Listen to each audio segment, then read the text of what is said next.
Hello, friends. Today we're here to talk to you about getting started playing Star Wars Unlimited, or any TCG for that matter, actually.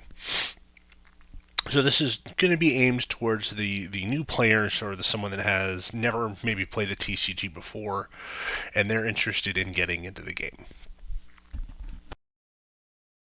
So there's basically three avenues that you're going to want to go down for getting started. First off, if you're a casual player, you don't want to show up to weekly tournaments or store showdowns. You maybe just want to play some games at the kitchen table or with your friends at your lunch break at work or whatever.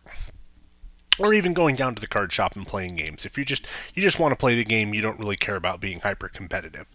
Well, you've really got four ways that you can really go about it. There's other ways as well, but these are probably the four ones that have any method of efficiency to it. First off is you can buy one of the starter deck kits. Each set has one. They're two decks that are built kind of to play against each other. They're relatively well balanced. They're not going to be competitive. They are good for just playing the game. They will be fun to play. You'll even get some exclusive cards that are only available in the starter deck, so you never feel bad for buying starter decks. Heck, I play competitively, and I still buy at least one starter deck with every set that comes out. I think I bought 3 or 4 of the set 1 starter decks in the beginning just to make sure I had enough to build my decks and to have enough to lend people to play if they wanted to learn how to play the game. Now, you don't have to go this route. Remember, the starter deck exclusive cards really aren't that powerful, but it is nice to have them in your collection ready to go. These are, I can't remember how much these cost. I think they're around $20, maybe they're $30, but you get 2 decks that are full, ready to go, and they will play against each other quite well. The second option is to play in limited events. You can do draft and sealed in your area. The only drawback to this is it's probably only going to be the most recent set. Of course, I am looking forward to some set 1 sealed and draft when the reprint hits, hopefully here within the next month or so. And this is going to allow you to build up your collection, not only through the organized play boosters that you're going to get for showing up to an event, but you're going to be able to crack some legendaries, hopefully some rares that you can use or use to trade to build your deck. And you can even basically you can build your limited decks across multiple events, so you can collect the same types of cards to, in essence, make a constructed deck that is at least fun or at least well-themed to play. So this one's probably going to be the most cost-effective one, but it's probably not going to give you the most powerful deck right out of the gate, though. The third way you can go about it is you can just open packs. You can buy a box is probably what I would aim for, but I know not everyone's going to have that kind of budget. And this isn't going to be a cost-effective route. This is just you're going to open packs. Maybe you'll get a legendary that's sought after, and then you can use that to trade for the pieces you need to make a deck out of. So you'll get to open packs. That's always fun. The problem being is you're only probably going to be able to get cards for set 3. Set 1 boosters really aren't on the shelves at the moment.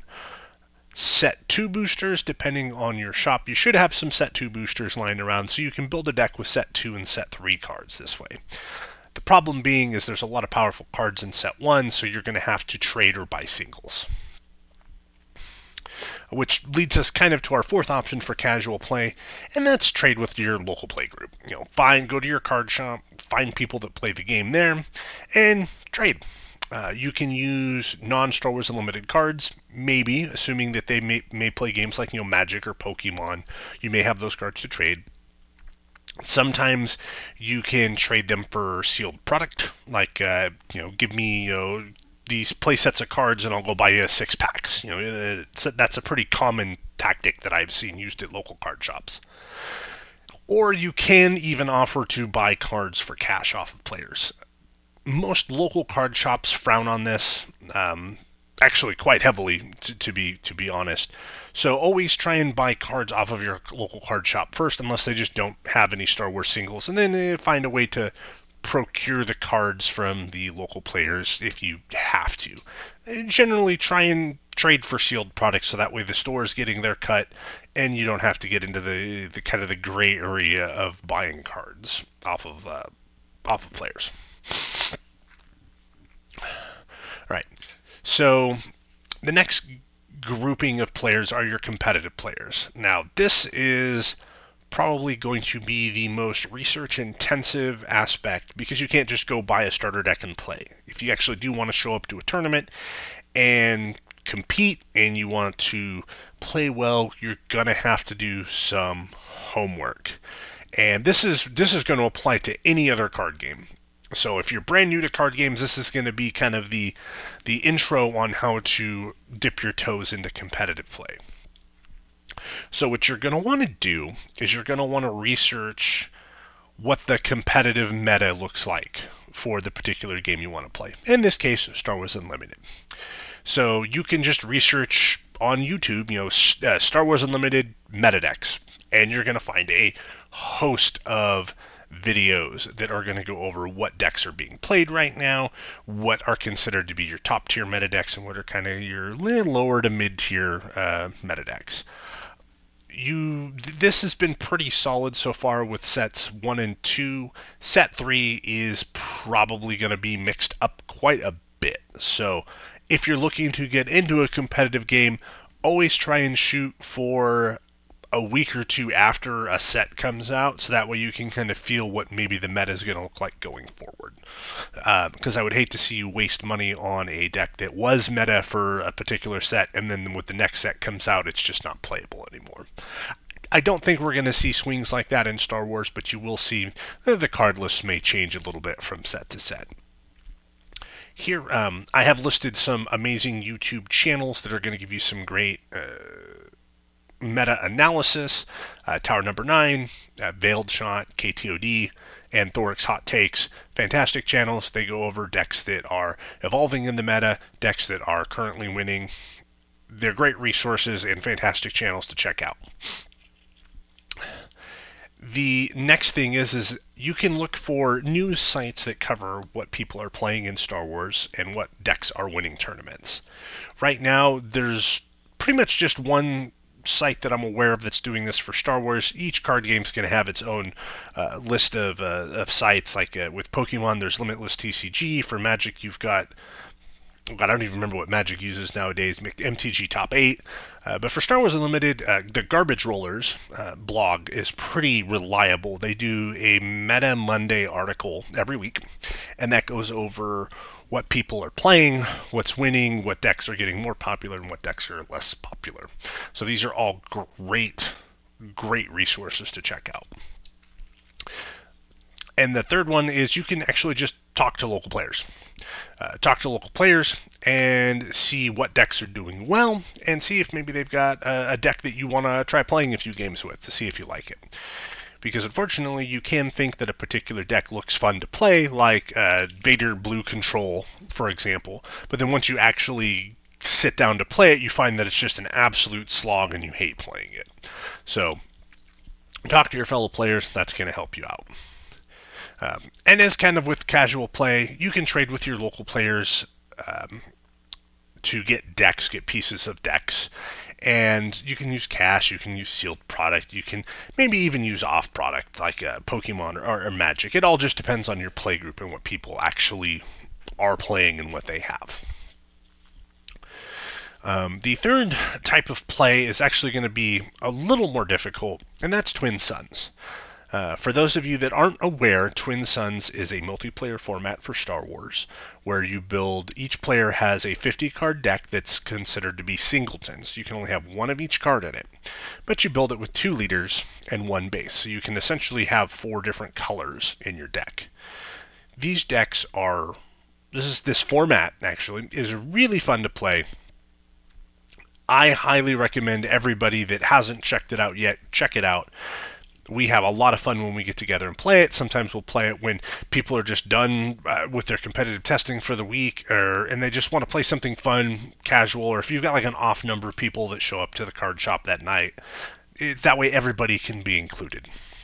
And a few tips that I can give you for trying to put together a Twin Suns deck, or how to get into Twin Suns, is just throw together a pile of cards and play.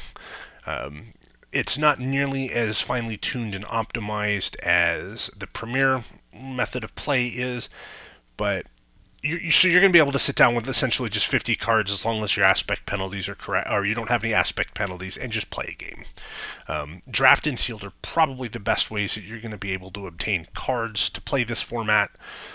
So that way, because you're going to have a lot of like one-ofs, for particular rares and uncommons that are powerful. So that's going to be great for getting started this way. There is a opportunity to tune the deck as you go. So you may build a deck and then decide, hey, I don't like these cards, but then you'll see other people playing cards that you particularly like, and you can track those down either through trades or buying singles from your card shop or whatnot. This is also a great opportunity to borrow a deck from a local player. I don't think you'll run into too many problems borrowing decks from people, and I've particularly noticed in my community, if you show up and you want to play, people will be more than happy to lend you a deck, and they'll be more than happy to show you and talk to you and let you kind of get a feel for what's going to be popular in the local scene. Remember to have fun. There is no wrong way to play a game. There's no wrong way to get started. Some may be a rougher start to others, but it's just a game. Sit down, play some games with people. Most everyone will let you borrow a deck to play. They may even let you borrow a deck for an entire tournament. I know I have lots of people that borrow cards from me in my local community, and I don't mind doing it as long as they're respectful. Now, if you also have to remember, when you're borrowing cards from someone, take care of them, treat them well. Remember that these are valuable possessions that you're borrowing from someone. So you wouldn't, borrow someone's lawnmower and then return it dirty and without gas in it. So you get the point. So if you have any other tips for people that are looking to get started in Star Wars Unlimited, drop a comment down in the video section or in the section below. Let people know what you think, and let's help grow this game, because the game is a ton of fun, and I want to see as many people as possible that love Star Wars to dip their toes in and try and play this game. So thanks, everyone. I know this was kind of a slightly different video tonight, but I hope everyone enjoyed it, and then let us know what you think. Thanks, and have a great night, everyone.